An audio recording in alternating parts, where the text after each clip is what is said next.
YCP మద్యం scam లో విభ్రాంతికర విషయాలు బయటకొస్తున్నాయి. కొరియర్ వ్యాపారులు, కిరాణా కొట్టులో పనిచేసుకునే వ్యక్తులు, ఫ్యాన్సీ స్టేషనరీ షాపుల నిర్వాహకులు, ఆఫీస్ బాయ్ వీళ్లంతా ఎవరో తెలుసా? వేల కోట్ల రూపాయల మద్యం కుంభకోణంలో కొల్లగొట్టిన ముడుపుల సొమ్ము మళ్లించేందుకు ముంబైకి చెందిన అనిల్ చోక్రా నెలకొల్పిన ముఠా సభ్యులే.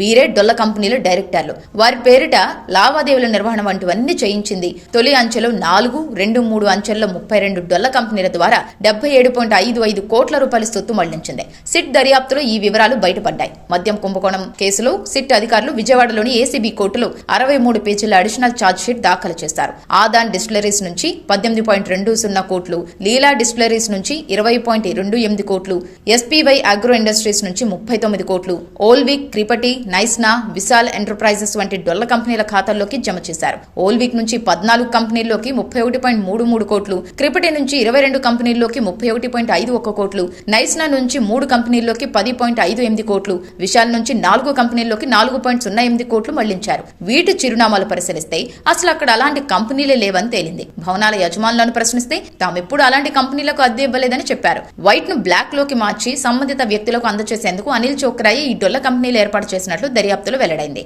డొల్ల కంపెనీల నిర్వహణ, లంచాల సొమ్ము మళ్లింపు కోసం అనిల్ చోక్రా అనేక సిమ్ కార్డులు వినియోగించినట్టు తేలింది. ఈ కేసులో కీలక నిందితులైన వైసీపీ నేత చెవిరెడ్డి భాస్కర్ రెడ్డితో కలిసి ఒకసారి ఒకే లొకేషన్ లో ఉన్నట్లు వెల్లడైంది.